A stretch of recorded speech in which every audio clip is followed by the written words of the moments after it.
Rise Again. A short guide to turning failure into fuel. A motivational book. Introduction. You are holding this book for a reason. Somewhere behind you is a setback, a job lost, a relationship ended, a plan that collapsed, a version of yourself you thought you'd be by now but aren't. Maybe it happened once. Maybe it keeps happening, and you're starting to wonder if it's just who you are. Here is the truth this book is built on: failure is not a verdict. It is data. It is the price of admission for anyone who has ever tried something that mattered. Every person you admire has a private list of collapses they don't put on their resume. The difference between them and everyone else was never the absence of failure, it was what they did in the hour, the day, and the month after it. This is a short book on purpose. You don't need 600 pages to change direction.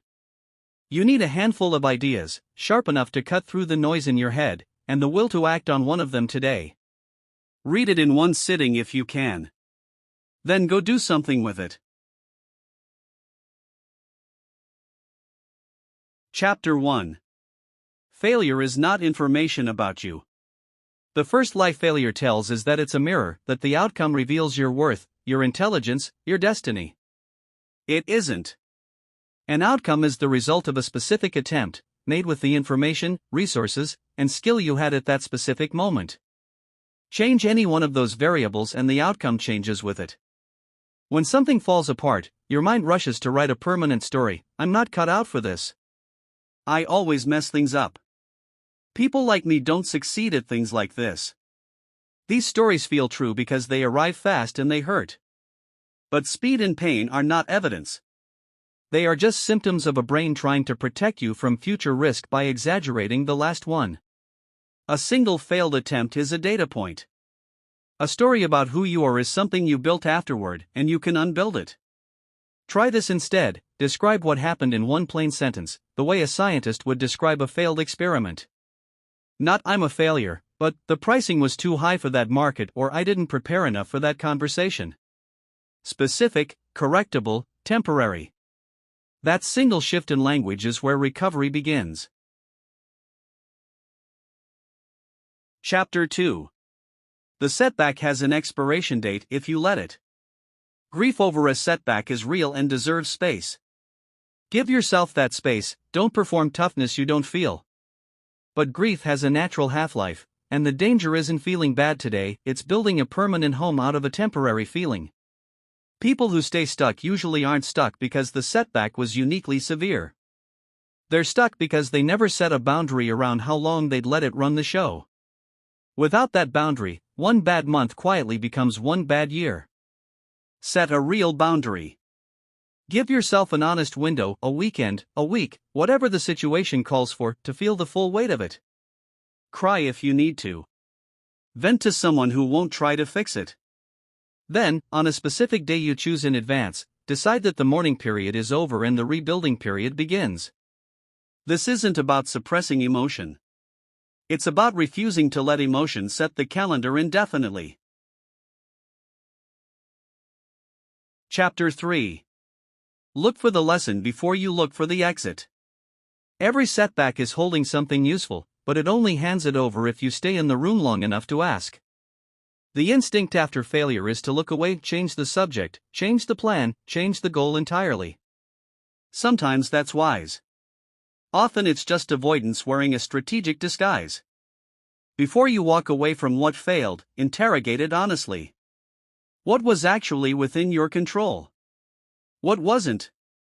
What would you do differently with the knowledge you have now, that you didn't have before you started? Write the answers down. Not in your head, on paper. The physical act of writing forces precision that mental replay never achieves. The lesson is the only part of the failure that pays interest over time. Everything else is just weight. Pick up the lesson and put the rest down.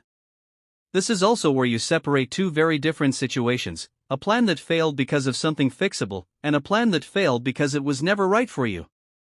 Both are valuable to know. Only one of them means try again.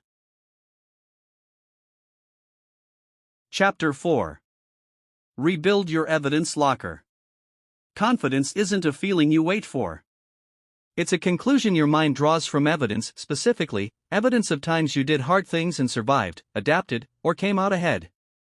After a big setback, that evidence locker feels empty, because the most recent, loudest entry is the failure itself. The fix is not positive thinking. It's deliberate evidence collection. Go smaller than you think you need to. Don't wait for the next big win to prove you're capable. Manufacture a string of small, completed wins this week. Finish a task you've been avoiding. Keep one promise to yourself, exactly as made. Show up on time to something that matters, even if it's minor. None of these erase the setback. That's not the point. The point is that your mind can't hold "I always failed" next to a growing pile of contrary evidence without eventually updating the story. You're not trying to feel confident today. You're building the case file that will make confidence unavoidable next month. Chapter 5. Choose the next right step, not the whole staircase.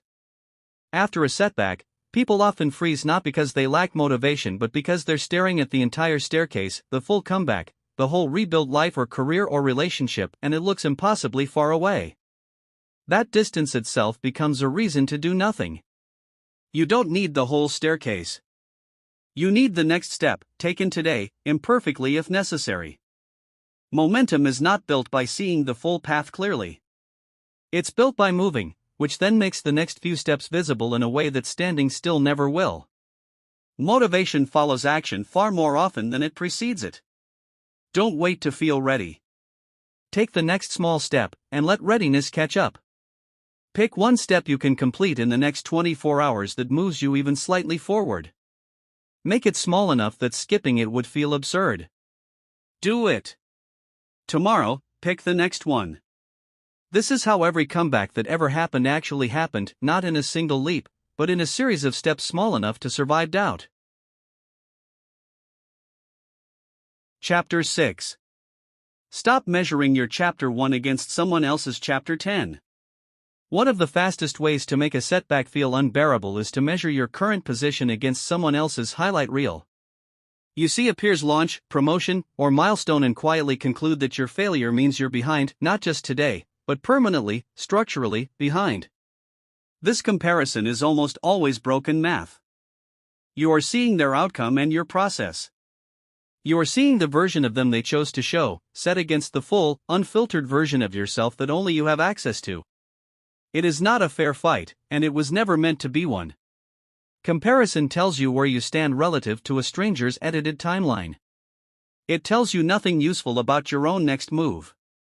The only comparison worth making is between you now and you a month ago.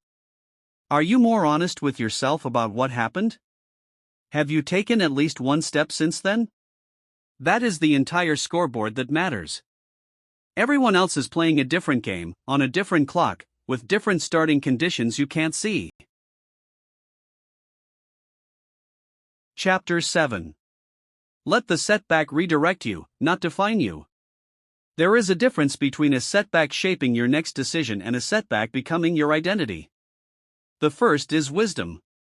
The second is a cage you built yourself and then moved into. It sounds like this: someone fails once at public speaking and quietly decides they are not a speaker, and that decision governs the next 20 years of opportunities they don't pursue. The original event was 30 minutes long. The identity built on top of it can last a lifetime if nobody challenges it. You are allowed to let a setback inform your strategy. Maybe you prepare differently next time, choose a different format, ask for feedback earlier. What you are not required to do is let one data point become a permanent label stapled to your name. Labels are chosen, not assigned. You can choose a different one starting today, and back it up with the small actions from the chapters before this one. Closing thought. You will fail again.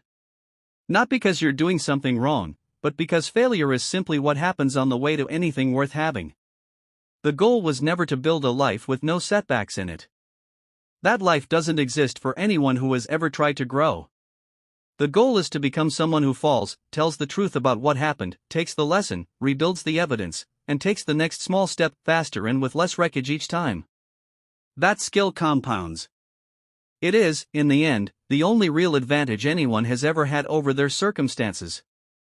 You already have everything required to start.